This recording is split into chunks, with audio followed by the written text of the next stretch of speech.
All right, let's try this again and see if I can, one, see the comments, and two, see if anybody's watching. All right, let's try this again.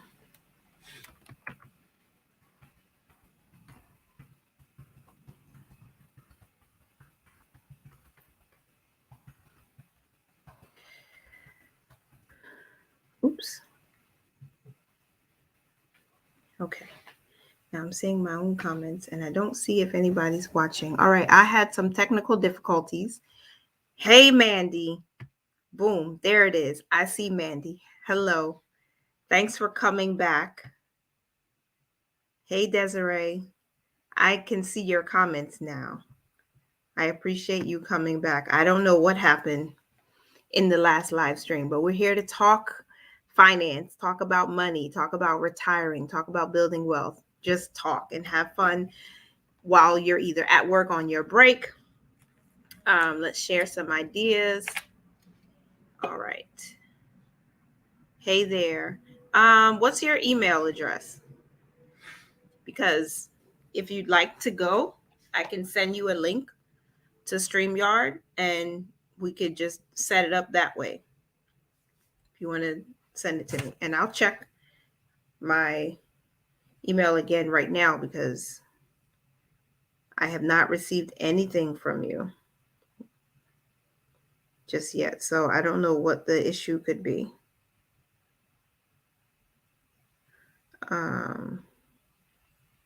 Nothing in my junk. So I haven't seen anything. I keep getting these weird requests to talk about crypto, and I don't talk about crypto on this channel. So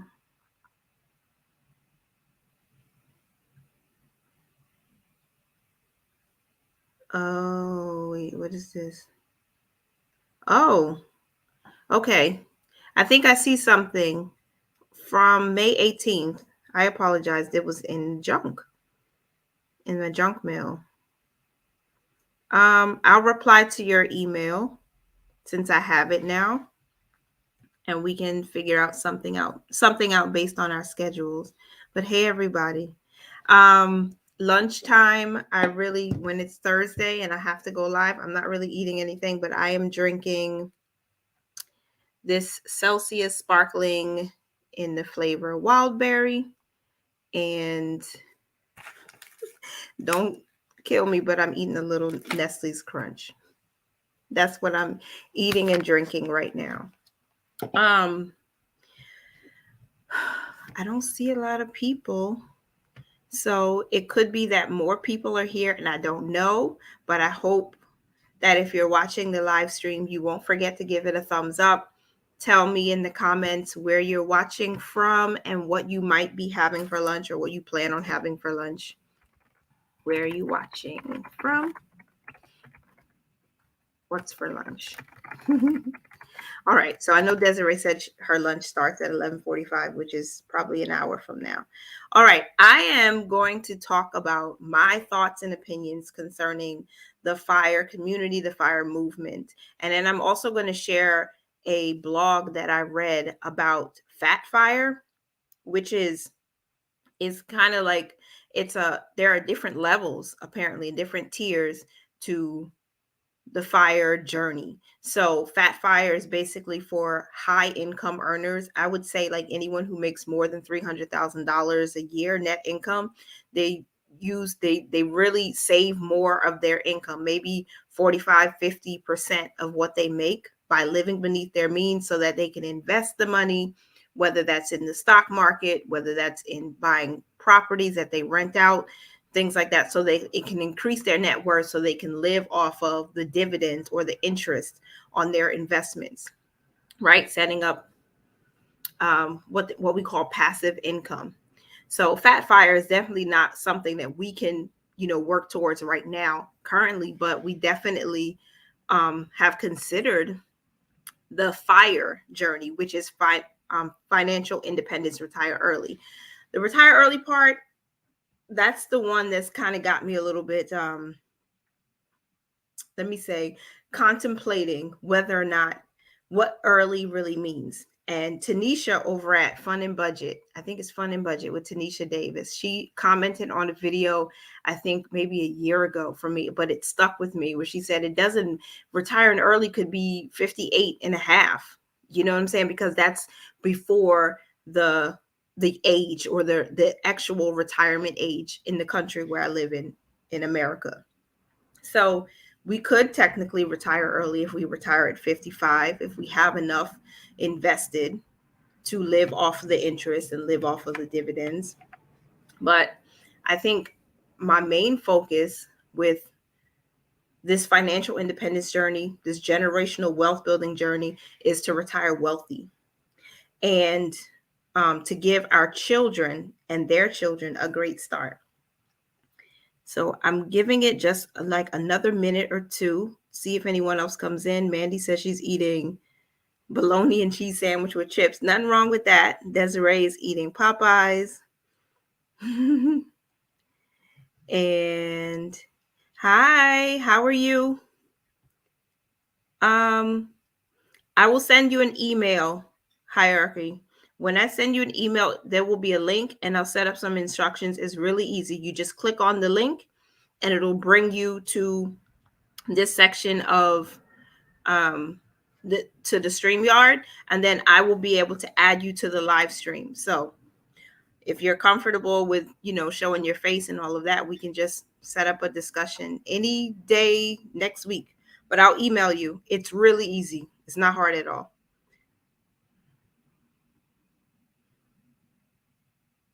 Early is anything before 62. Could be. Some people might think 65 or, but I'm thinking somewhere in the 50s, early to mid 50, like no later than 55 for me. But some people have retired in their 40s. Some people plan to retire in their 40s, which I think is awesome. But, again, to each his own, right? Early could mean whatever it means. I think some people in the fire community have not everybody. I'm not trying to knock the people who are sharing their fire journey or sharing information about the different levels to the journey. But I think what's happening is there's a lot of negativity around just not focusing on more of the mindset about building, because some people want to retire wealthy, but may not feel that retiring early is possible for them. So I think we need to remember that, everybody's at a different stage, and we just have to figure out what's best for us and go for that. Not trying to compare one person's journey to another. Just go for what you want and make sure it's healthy. You're reaching for something in a healthy way, because some people are going a little crazy trying to get there. And I think there has to be a healthy balance. So it doesn't matter if it's a year before traditional retirement age, or 5 years, or 10 years, or 2 months. I think the goal for us is to retire wealthy, not so much retiring early, because I think we start getting to this unhealthy competition mode, and it can really mess with us mentally. And I don't want that for us. Hi, Angel. Good afternoon. And I know you guys are talking about your lunch, and that's good. That's good. Happy Friday, Friday Junior. I love that. If you're born after 1957, the age is about 66. Wow. See, I wouldn't want to work that long. Not like be forced to work. I want to have the option. So I'm thinking of more like a barista fire, but I'll talk to you about that when I share that blog post from someone I found when I was doing some research. There's different types. So I don't think we should like pull ourselves into a place where we're like trying to compete with someone else on their journey, but focusing on the wealthy part and not so much the age. Because I think I've seen and I've witnessed people getting a little crazy about, oh, it has to happen like at this time. And then you're not really, some people are not really focused on the numbers. They're focused on trying to beat someone else. And that sometimes that competition can be a little unhealthy. And health is wealth too. So if we're going to build wealth, we should do it from a healthy place, right? place where we're trying to give our children a greater head start than we had. Oh, I wanted Starbucks so bad today, but I didn't have the extra money for it. So I replaced my Starbucks fix with a Celsius drink. Yes, wonderful. I can't wait to do that with you. I'll email you, I promise. Hi, Shalise. One of my favorite people who is so humble and down to earth. I'm glad you came in. I am not saying anything negative about the people in the fire community. I'm just sharing some opinions and some thoughts. And, I like talking to you guys. You guys are my people. So I appreciate you for showing up. I'm trying to retire before 50, so generating a plan to do so. That's good. I think one of the things that kind of overwhelmed me about even planning for FIRE is all of the numbers, because real numbers don't lie.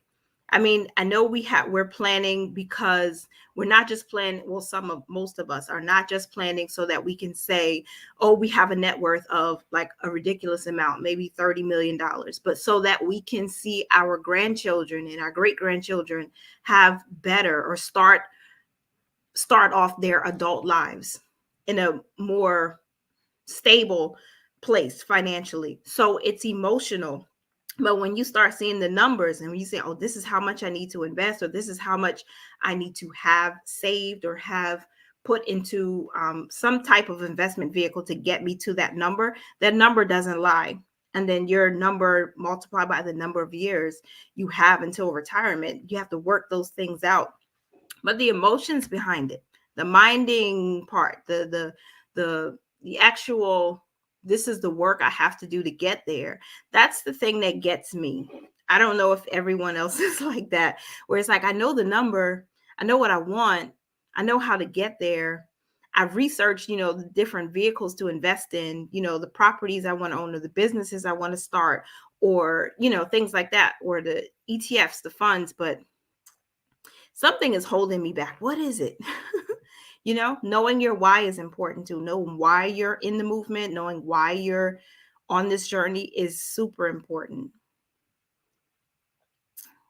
Hi, Lisa. Exactly. Retirement is a number.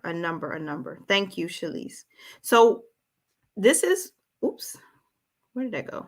Sorry. This is what I was looking at. These are just thoughts of mine, you guys. This is not like I'm this big financial advisor or anything like that. These are just thoughts. These are just opinions. And I love to, get the conversation going. Oops, this is way too big. Let me pull this down a little bit. FIRE. Work or retire. Yeah, retire early. I think I'm more about retiring at a certain financial number. Like Shalise said, it's a number. There's a number we have in mind, and that's the number that we're reaching for. And it's not that we hate work, because I like to be creative. I like to do things that, pull me into purpose and fulfilling something greater than myself, doing something for not just for me for right now or 10 years from now, but for the grandchildren that my children are going to have and so forth. I want to see that they can have a better start, that they can have a greater start. So I don't mind doing the work to get there. I just know that some people okay, I just want to fire my boss. I just want to quit. I don't like this job. I think we should all be doing something. We should be working in our purpose, but we should definitely be doing something that ignites our creativity and our passion. It shouldn't be something that makes you feel like you're drained every single day, because life is still meant to be lived and we can have it abundantly, right? I think it's important to live your current life, loving the people that you have around you, enjoying things, seeing things, going on vacations, doing things that bring happiness and add value to your life. There is going to be a short time where you're going to need to sacrifice certain things. Maybe you have to sacrifice a vacation or two. Maybe you have to sacrifice working a part-time job or even a full-time job that you really don't like, but it's short term. But I love to be creative. I don't necessarily hate work, but I think some people are doing things that they really don't like, that they detest, that they hate, just to reach a certain goal. And I don't think that's healthy. At least for me, I would rather do something I love that generates an income, even if it's just an additional stream or two, but I enjoy it, because life is too hard already to not have some enjoyment within what you're doing to bring in money. I hope that I said that right. I hope that makes sense. Live streams can be a little tricky sometimes, because if I start stumbling over my words, I want to feel like I can't edit it out, but hopefully I'm making sense. All right. So um giving is something I haven't read about a lot, or I haven't heard a lot of. Some people that I follow closely, who are on this journey to retire early, they talk about charity, they talk about giving their tithe, they talk about giving their time and things like that to volunteer. And but for the most part, I haven't seen a lot of people talk about it, and that's something I think is crucial to the journey, because you all probably are familiar with Dave Ramsey. Dave Ramsey says that basically the at the end of your baby steps, it's to, give generously, right? And I think that starts at the first step, not at your last step, when when I get, when I hit 100,000 or when I hit 200,000 invested, then I'll start giving. I think that's that's the foundation for you, because it can't just be to hoard it all or just to give it all to the children. There has to be a greater, or like a bigger, there's a bigger picture. There's more than just this family. There's like a whole lot of other people. It might be one or two other people and their families. If they see our journey, if they see our humility, if they see our hard work, if they see our sacrifice, if they see the enjoyment in getting to this place, maybe they will turn around and start breaking generational curses too for their family. And they could start building something that they can share with their children or nieces or nephews, or whoever else they influence or in their life or they care for. They can change their lives too. Like, I think it's more than just um invest this much and in this vehicle until you get there. There's also giving is important too. At least that's how I feel. Right? Again, these are my opinions. These are not like this is a law and you have to do it. And I think um like I said, it's not all about how you think, because some people think that you can't do certain things on your journey, or that you shouldn't do certain things on your journey. But again, it's yours, right? So you have to do what's best for you, what's best for your family. I'm going to take my face away so that you can see what is on the screen. I hope that doesn't distract anybody. Hey, Tara, I see you. How are you? And Martika, how are you? Sacrifice is vital to any kind of financial goal or early retirement. Amen to that. That's true. And that's what I mean. Excuse me, I'm sorry. One of the things I definitely thought about on the journey, like where we are right now, is buying a new car, but definitely not financing it, because I don't want to finance a car, period. I've never financed a car. I the two cars that I've had in my adult life were bought in cash, and I would prefer to have those in cash, even though I know there might be some controversy in the personal finance space where some people say, well, a car is, a depreciating asset and whatnot. But if I own it, I own it. And if I can sell it and get some type of cash for it, then I would do that. But I would feel more comfortable on this journey to have a car that's paid in full. So I have more money to put towards savings if I'm still in my saving stage, or put towards my investments, so that I can see those dividends coming in, so I can see the growth. I would be more than happy to finance a home, of course. I mean, most people, you know, in this country where I live, and the people that I know that I'm surrounded by, they don't have, just 300, $400,000 sitting around where they can just, buy a house.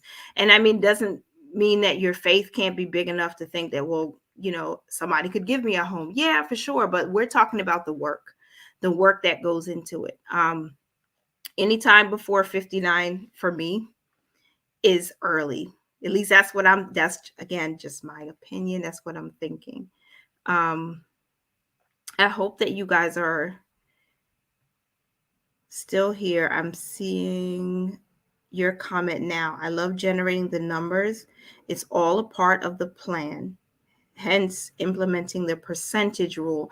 Can you expound on that, the percentage rule? Can you tell me more about what you think, what that is for you? And are you talking about simply a percentage of your income that you invest? Or are you talking from the budgeting aspect? Like what percentage rule are you using? Let me see if I'm trying to navigate y'all with this Canva. I think I'm getting a little bit better at using this. Three more things that I was thinking about when I was doing some research before I share with you this, not podcast, but there's a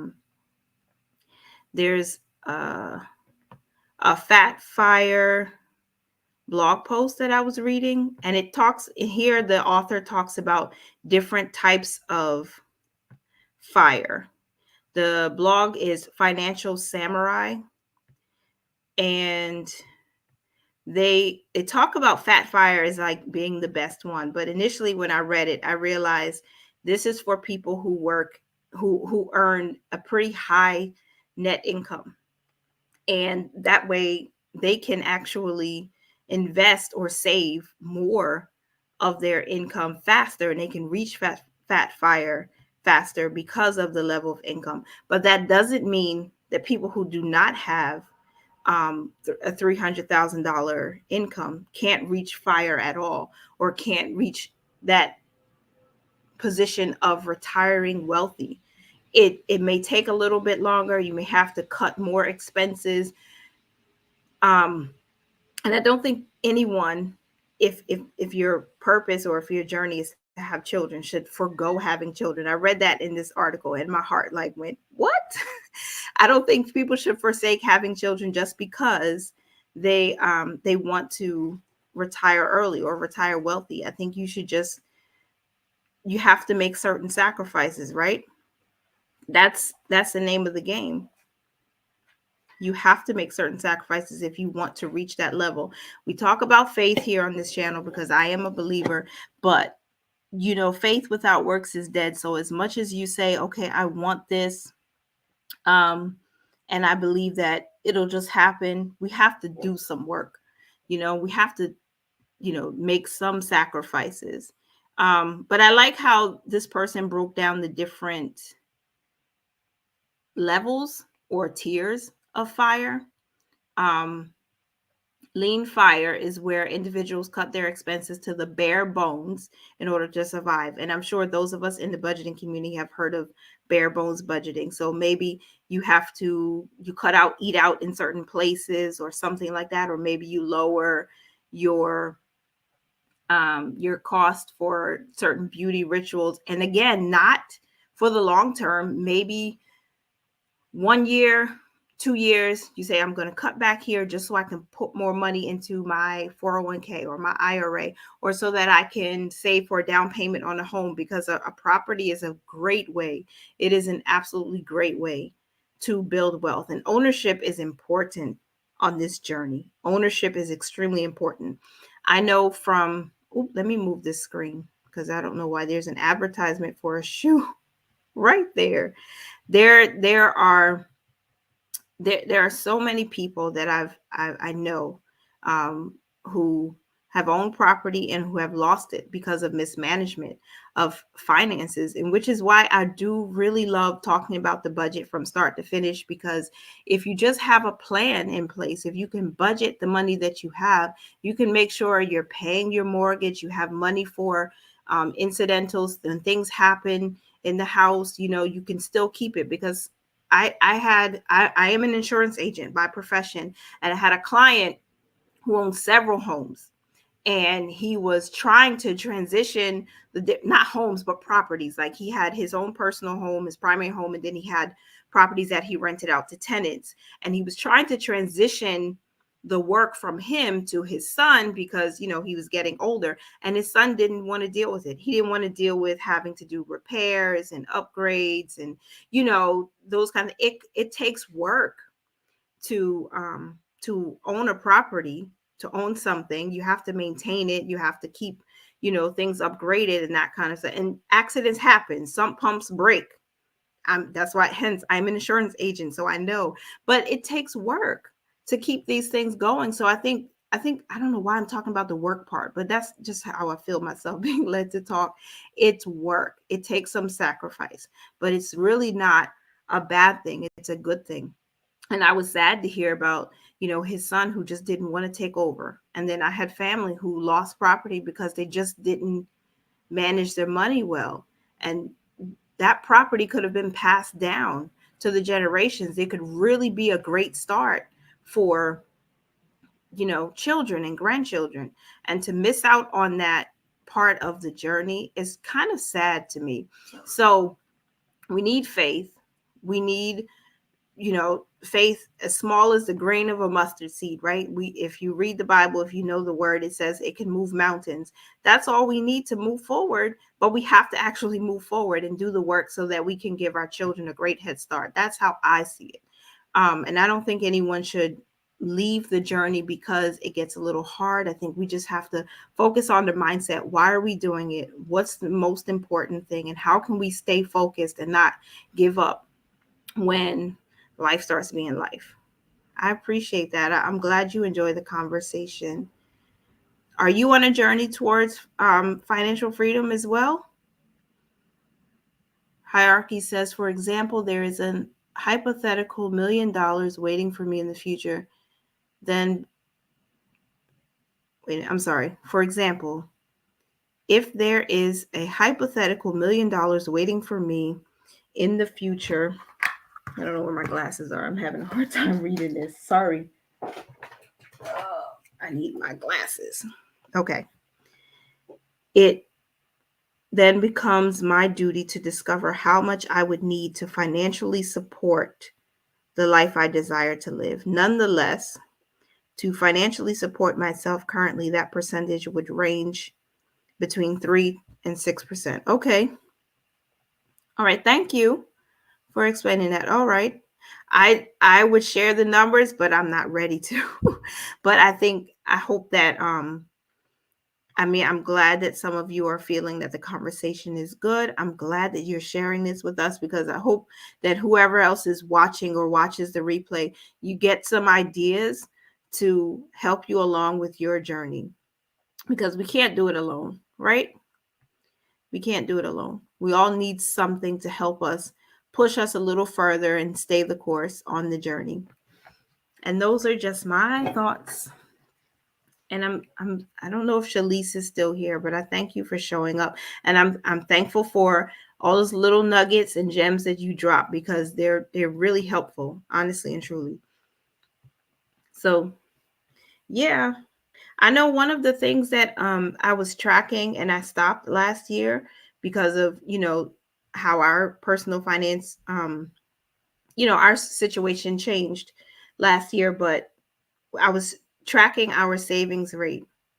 And I still have all of the spreadsheets. I haven't updated it since last year, probably like maybe end of second quarter last year. And since we're coming on to up to the third quarter in just a month from now, I definitely want to revisit it and start checking to see how much are we actually saving. I think when life happens and things, kind of get in the way of the plans that we make or the things that we wanted to happen, it can throw us off course, and then we can forget about things that were motivating us along the way. Tracking our savings rate was really motivating to me. And I would do a quarter update. I think this was last year or the year before. I was doing an update once per year, a quarter update every single quarter to say how much have we saved percentage wise. And we were doing really good. But then when things change, I stopped checking it. And I think those are the things that keeps us motivated. Same thing with the Transfer Tuesdays, talking about the building up that emergency fund. It's not to boast. It's not to brag.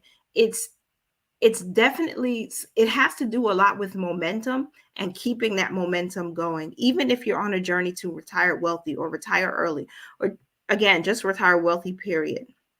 I don't think we started too late. I'm not sure what your age is or what you're in, but I know I felt that way too. I felt that way even today. I'm always like, those thoughts will come in and say, well, you started too late, or you don't have enough time if you really want to do this at this point. I think it's not so much about the age, but it's about just doing it, just getting there and staying consistent, staying focused, staying motivated. Keeping up that momentum is the hardest part. Um, Being relentless is another thing that's on my notes. To be relentless, because we could just give up at any moment, and then we forfeit all of the things that we could have prepared for people that are coming behind us, whether they're your physical children or their spiritual children or whatever. I feel like we can't give up. If we have a big enough why, we're going for it regardless of what the numbers might look like right now. Our savings rate probably went down because I wasn't focused on it. And I think if we let um life pull us backwards, because, or allow the situations that happen in life to cause us to fall back and cower in the corner, then we're not going to see what we're desiring to see, because we haven't put our faith, you know, on the front line. Say, yeah, I believe that this can happen. I believe the grace of God is sufficient, and I'm going to go ahead and move forward with this. I don't think it's too late. And it may not be that the numbers may say, well, you might not hit a set number. I'm not going to call out a number, but let's just say it's this number. And if that number is not reachable in the next year or 2 years, it doesn't mean it's not reachable at all. It might take you a little bit longer, but I think that's how when you name the journey, name it something that is connected to your why. Does that make sense? Like, my why is so my grandchildren can have a great head start. When I was growing up, a lot of my family, grandparents, aunts, my parents even would say things like, you weren't born with a silver spoon in your mouth. I wouldn't mind having my grandchildren born with a silver spoon in their mouth, as long as they get the wisdom that we're leaving for them also, you know, because it's not just the money, but I want them to have a good start. So that's my why. And I would put that why in front of me, again, on your vision board, in your notebook, on your phone as a screensaver or something. So you always see it and you remember, this is the why I am sacrificing, the time. This is why I'm working overtime, so that additional money can go towards building a stronger financial future. This is why I'm working a part-time job. This is why I've started this business. This is why I'm investing here. This is why I am, I don't know, whatever, fill in the blank, because my why is this big. And if your why is big enough, and if it really, really means something to you, then no matter what, you're going for it. Some reach fire through real estate.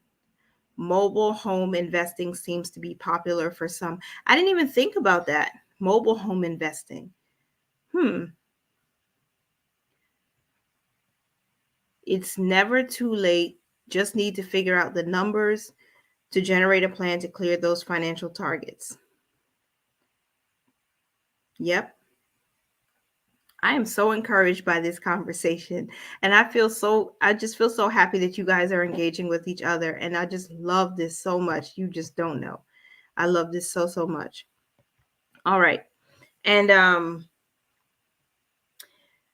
one of the things, this is the last thought that I had written down on my little paper here. You guys, if you know, I like to write down notes. It says, grow without being mentally exhausted. Mental exhaustion is true, especially for moms, because our minds are always going 100 miles a minute. We have everything in front of us, and we're thinking ahead to next week, to next month, to next year, all these things that we have to do now to prepare our children for something to do. There's always something. And I think while we're growing, whether you're a mom or not, growing anything, growing your income, growing your wealth, growing your business, doing whatever, it takes a lot of energy, and not just physics. Sometimes you could create a whole bunch of things while you're younger, in your younger years, to create passive income for yourself. But then there's a lot of mental energy that goes into it.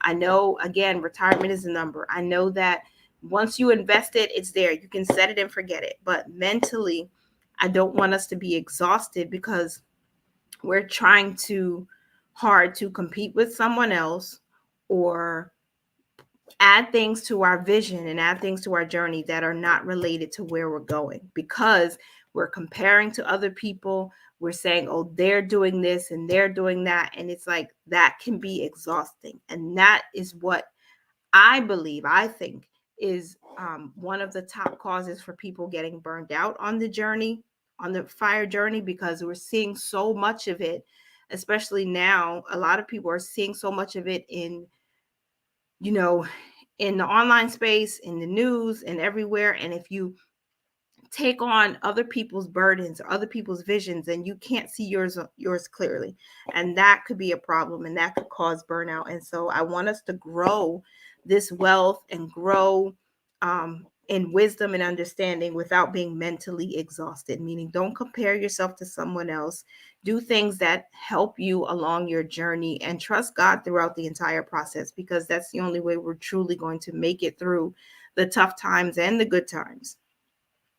I said the same thing, Tara. Mobile home investing. I didn't think about that before. So that's something I might, just do a little research on, because that sounds pretty nice to me. Personal property. Okay. But still, what if you had those? I don't know if you could invest in a whole bunch, and then you could refurbish and resell.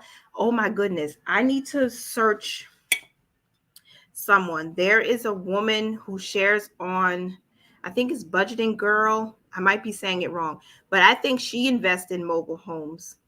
Um, I used to watch her channel, but I haven't watched like new content within like the last year. I think her name is Budget Girl on YouTube. I might be wrong. Let me see, because she's been doing that. I think she did it maybe twice or three times, and she shared her journey on YouTube. Yep, it's Budget Girl. I'm going to find her, and I'm going to put the link in the comments. So hang on for a minute. Let me just go to YouTube,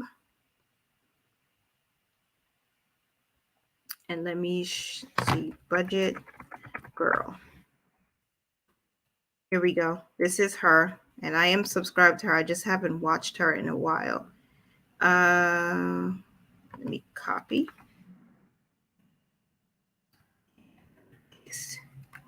Yep, there she is. I saw something a while back about her, and I really, yeah, stop sharing. And then let me go back to, I have so many windows open. Got so many windows open right now. I confuse myself. It's too much going on. Okay, whiteboard. There we go. We'll make this big again. Okay. So yeah. Yes, she did. And then like this is what excites me.